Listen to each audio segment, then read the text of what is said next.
आज की प्रेस वार्ता को अगर मैं 2 लाइन में समराइज करूं तो मैंने बहुत अच्छी 2 लाइन स्वयं ने लिखी है। सरकार के यार लेकर बेशुमार उधार, बन गए बड़े खरीदार, कहीं अर्थव्यवस्था का ना कर दे बंटाधार। मोदी जी एंड कंपनी का एक मंत्रा है, बोरो एंड कॉन्कर। साथियों, हम में से कई लोग कभी कभी बिजनेस करने का सोचते हैं, कई लोग सोचते हैं, और सबसे बड़ी अड़चन आती है पूंजी की, क्योंकि हम लोग मध्यम आय वर्गीय या लोअर इनकम ग्रुप फैमिलीज से बिलोंग करते हैं, तो पूंजी नहीं होती तो हमारे पास एक अच्छा आइडिया होने के बावजूद भी हम उस बिजनेस को एग्जीक्यूट नहीं कर पाते हैं। पर मोदी जी का एक मंत्रा है अपने दोस्तों के लिए, वो स्कीम आपके लिए, मेरे लिए, 140 करोड़ देशवासियों के लिए नहीं है, वो सिर्फ 2-3 लोगों के लिए है।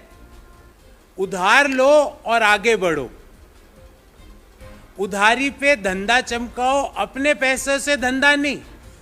एशिया के सबसे अमीर आदमी बन जाओ, अपने पैसों से नहीं, उधारी पे। आज की प्रेस वार्ता उसी पर केंद्रित है। साथियों, पहले मैं मोदी जी के मित्र पे आऊं, उससे पहले उधारी का काम जो भारत सरकार ने किया उसका एक आंकड़ा आपके सामने रखता हूं।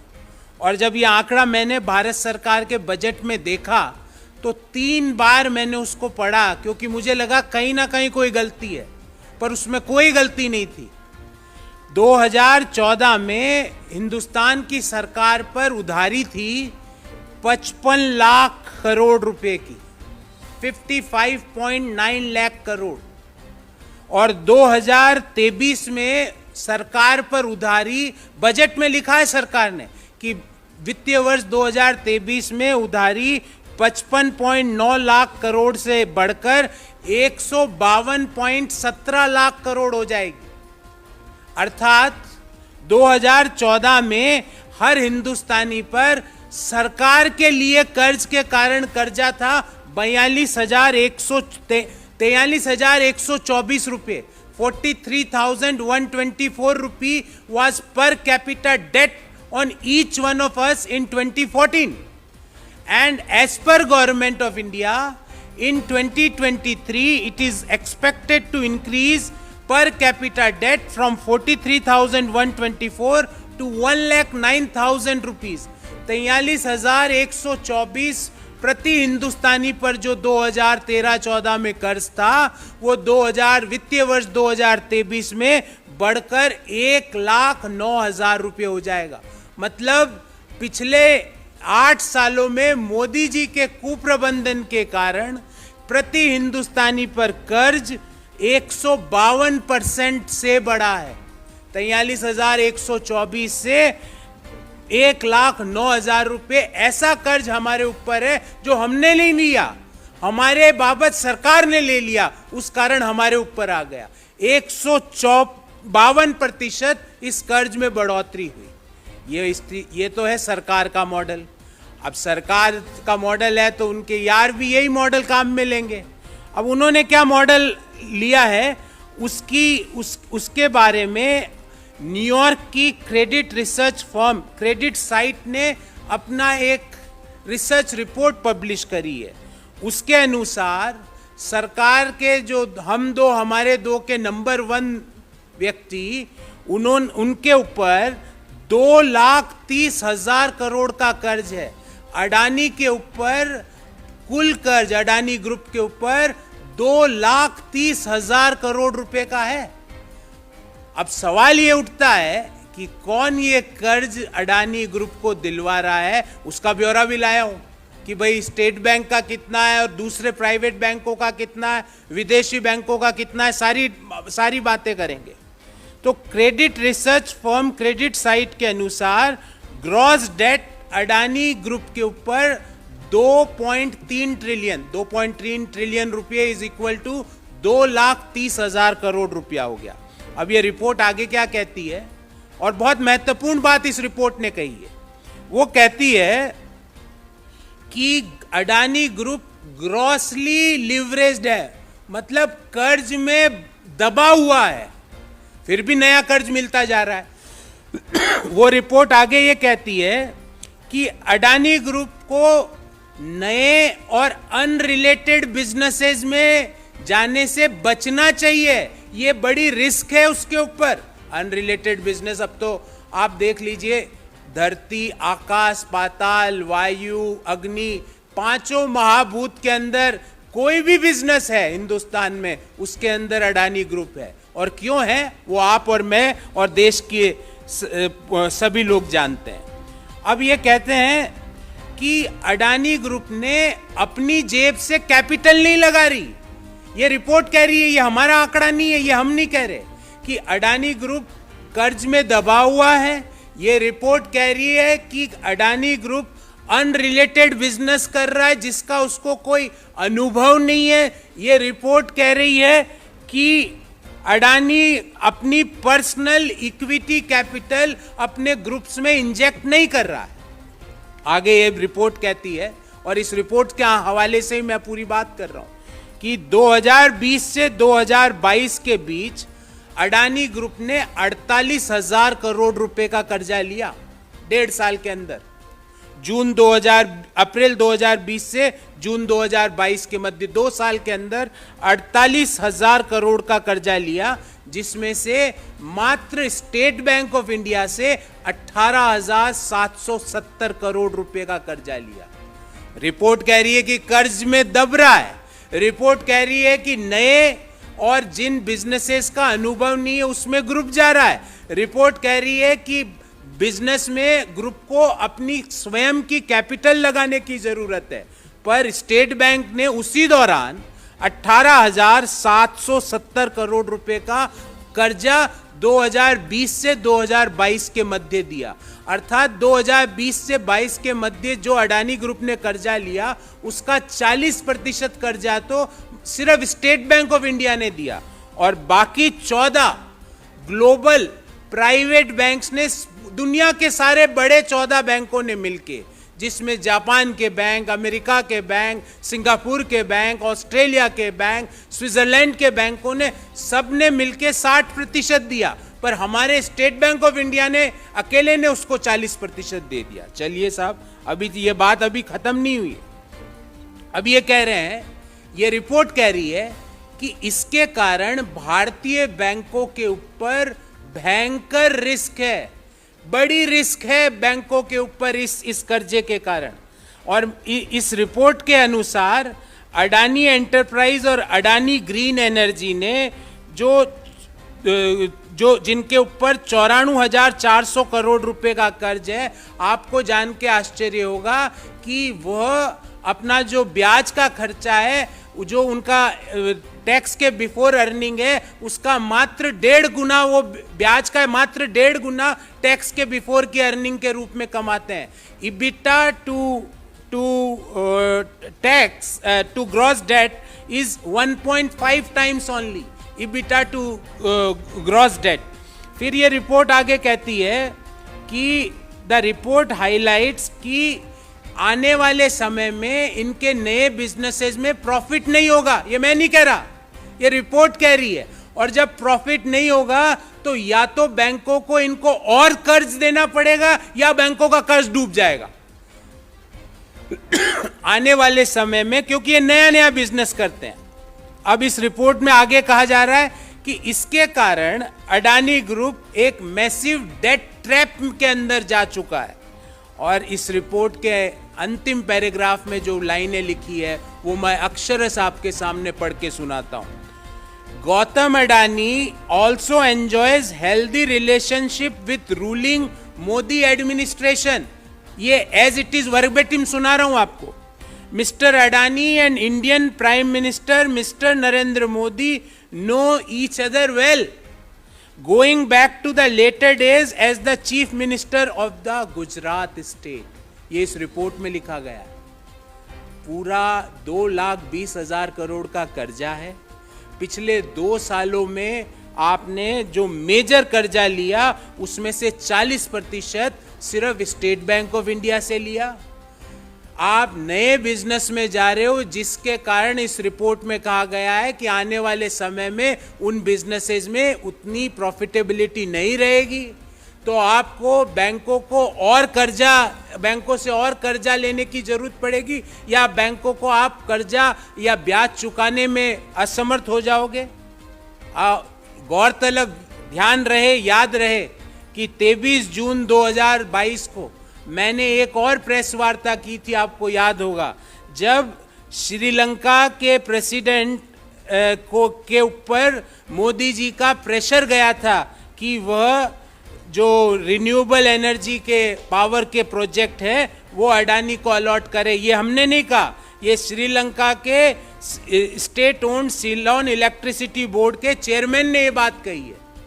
अभी तक उसके बारे में उसको किस तरह उस इश्यू को ख़त्म किया गया, चेयरमैन साहब के ऊपर दबाव डाला गया कि नहीं दबाव डाला गया, उन्होंने अपने शब्द वापस लिए।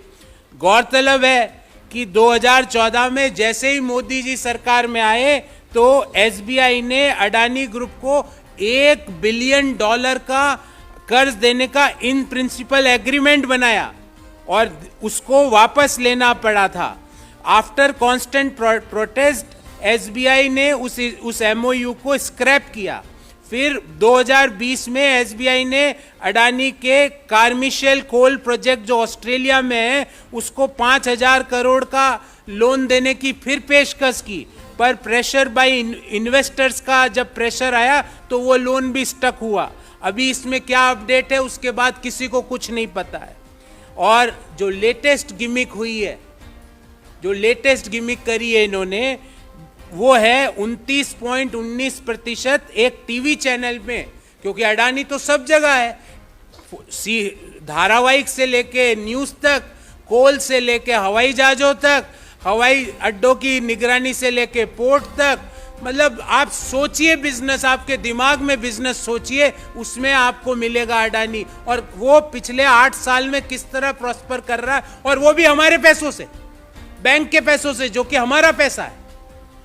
अब इस मीडिया हाउस के हवाले से मैं ये खबर दे रहा हूं कि बिना कंसेंट के, बिना कन्वर्जेशन से, बिना फाउंडर के इंफॉर्मेशन और अप्रूवल के 29.19% स्टेक अडानी ग्रुप ने लीडिंग टीवी न्यूज चैनल में खरीदने की बात करी। और यहीं नहीं रुके, बोले 26% और ओपन ऑफर से लेंगे। अब इस बाबत हमारे 3 सवाल है सरकार से। पहला, वह कौन है सरकार में व्यक्ति जो बैंकों के ऊपर दबाव डालता है अडानी ग्रुप को कर्जा देने के लिए, क्योंकि कर्ज पे कर्ज बढ़ा जा रहा है, कैपिटल अपनी तरफ से अडानी ग्रुप लगा नहीं रहा है, कर्जे पे बिजनेस किए जा रहा है, एक्विजिशन पे एक्विजिशन किए जा रहा है। वो कौन व्यक्ति है जिसने एसबीआई को या अन्य बैंकों को अडानी ग्रुप के ऊपर, अडानी ग्रुप को लोन देने का दबाव डाला? हम पूछना चाहते हैं कि इसके कारण जो भारत की अर्थव्यवस्था के ऊपर जो ह्यूज रिस्क आई है, 2,20,000 करोड़ का ऋण है, टोटल डेट इज 2.2 ट्रिलियन। और अगर हम मौजूदा जो यूएस डॉलर इंडियन रुपी की रेट ले तो 2,30,000 करोड़ हो जाएगा। तो वो कौन लोग हैं जो स्टेट बैंक पे दबाव डालते हैं अडानी ग्रुप को कर्ज देने के लिए? दूसरा, अभी जब अडानी ग्रुप ने एक मीडिया हाउस का होस्टाइल टेक ओवर करने का जो प्रयास किया जा रहा है, और ले लिया, प्रयास क्या किया जा रहा है, ले लिया, securities and exchange board of India और वित्त मंत्रालय क्यों खामोश है? क्यों वो इसकी जांच नहीं करवाता कि ये होस्टाइल टेक ओवर कैसे हुआ, कौन कौन से सेबी के जो नोटिफिकेशंस और सेबी के जो सर्कुलर्स है उनका उल्लंघन हुआ है? वो क्यों मुख्य दर्शक बन के बैठा हुआ है? तीसरा, कि जब एक फर्म 2,30,000 करोड़ का कर्ज लेके देश में काम कर रही हो, अगर वह फर्म डिफॉल्ट करती है तो अर्थव्यवस्था पे जो दुष्प्रभाव उस डिफॉल्ट के कारण पड़ेगा, उसके लिए मोदी जी और वित्त मंत्रालय में निर्मला सीतारमण जी ने क्या तैयारी करके रखी है. So these are three particular questions. Before I entertain the questions on this, I would like to brief you in English. सरकार के यार लेकर बेशुमार उधार, बन गए हैं बड़े खरीदार, कहीं अर्थव्यवस्था का ना कर दे बंटाधार. Borrow and conquer is a new mantra of Modi ji and company. If one analyzes the economic and financial condition of the BJP government has inflicted upon the country, one would have no reason not to believe that it is a nightmare. One of the most worrying aspects is the spiraling debt pattern.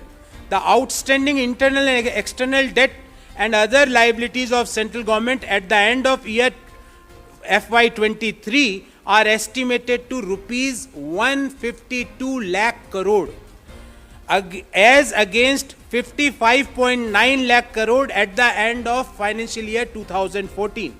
So per capita debt on us increased from 43,124 rupees as on March 2014 to rupees 1,09,000 as on March 2023.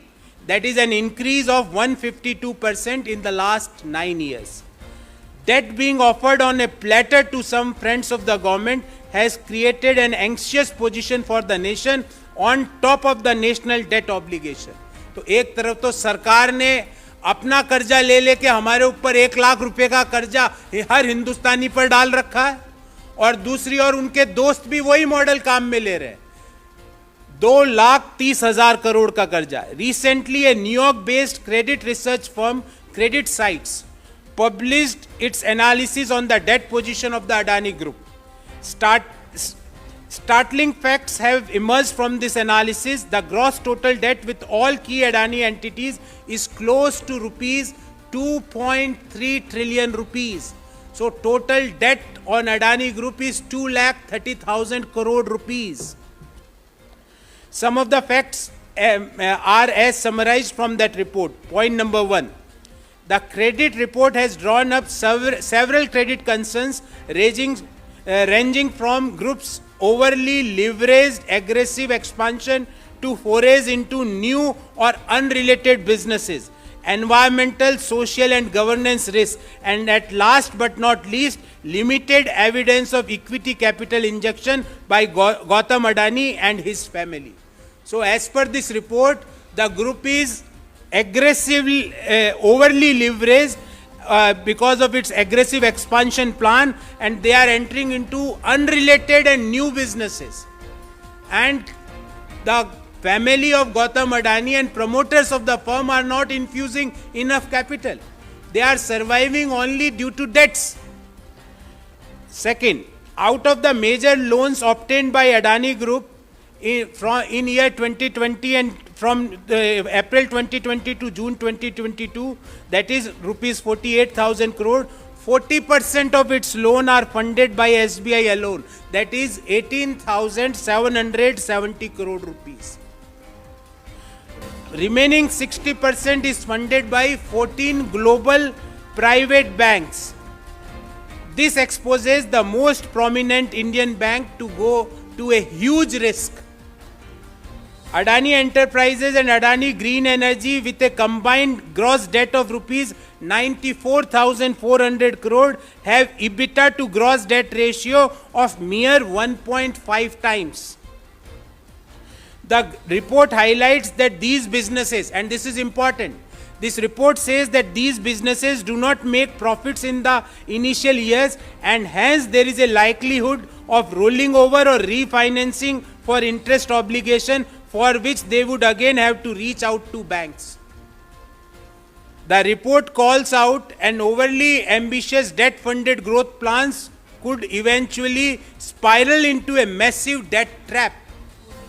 And the other important point to note is that CreditSights report puts this blatantly. I quote, Gautam Adani also enjoys healthy relationship with the ruling Modi administration, Mr. Adani and Indian PM Mr. Narendra Modi know each other well, going back to the later days as the Chief Minister of the Gujarat state. Everyone would recall our press conference on a similar subject dated June 23, 2022. The chairman of Sri-Lankan state-owned Ceylon Electricity Board claimed before a parliamentary panel that PM Narendra Modi ji pressurized Sri Lankan president to award a wind power project to the Adani Group. Also, as soon as the Modi government came to power in 2014, SBI drafted an in-principle agreement with the Adani Group of $1 billion and bought in several banks worldwide to provide fundings. After constant protest, SBI backed off and scrapped the MOU. In 2020, news of another rupees 5,000 crore loan by State Bank of India to Adani's Carmichael coal project in Australia become public. Pressure by investors such as Amundi and AXA led to SBI's loan stuck. We are not having any update on this till now. The latest gimmick has been the acquisition of 29.19% stake by Adani Group in a leading news channel. This was executed without an input from, conversation with, or consent of the channel's founders.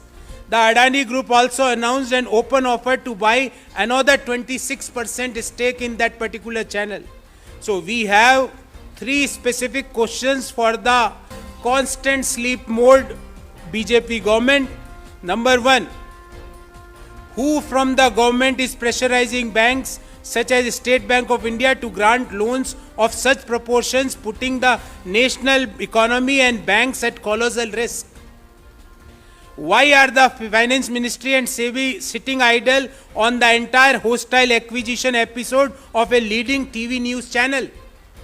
And what is the Modi government plans to save the economy and specific sectors from the collateral and cascading damage in case of default or loan repayment delay, as the Adani Group's debt is consistently increasing?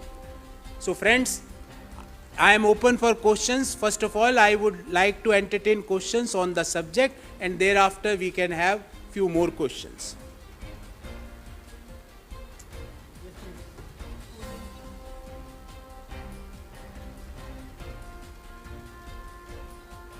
Ji. Any other question?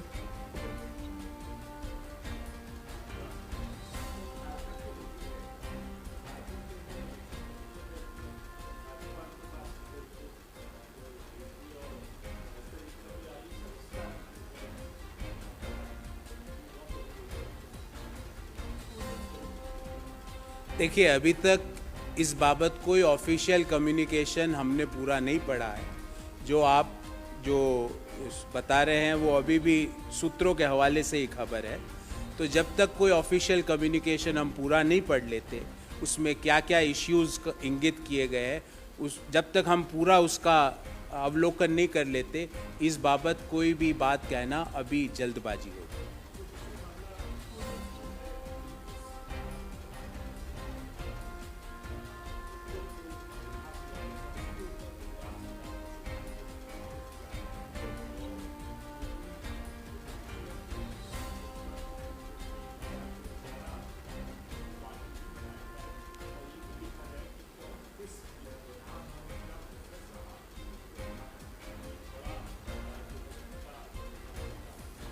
Bharat की न्यायिक व्यवस्था पर आज भी हिंदुस्तान के प्रत्येक व्यक्ति को और कांग्रेस पार्टी को पूर्ण विश्वास है, और हमें उम्मीद है कि संविधान बिल्किस बानो के साथ न्याय करेगा.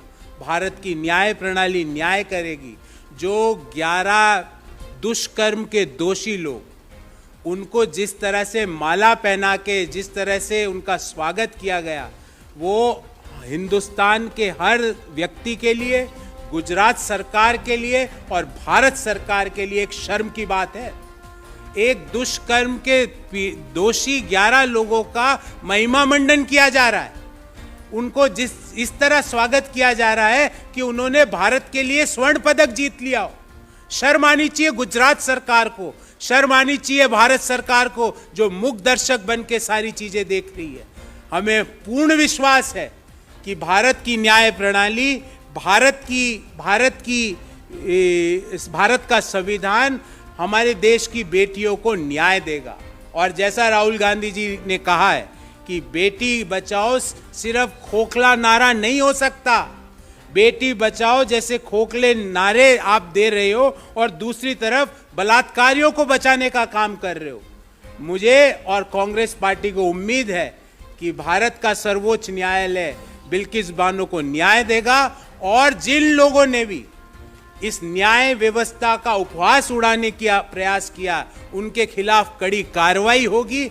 बेशरम लोग हैं वो जिन्होंने एक दुष्कर्म, जो पीड़ित महिला उसके साथ जिन्होंने दुष्कर्म किया, उनका स्वागत किया जा रहा है, उनका माल्यार्पण के द्वारा उनका स्वागत किया जा रहा है। मुझे लगता है हिंदुस्तान में इससे ज्यादा बेहुदापन कभी नहीं हो सकता।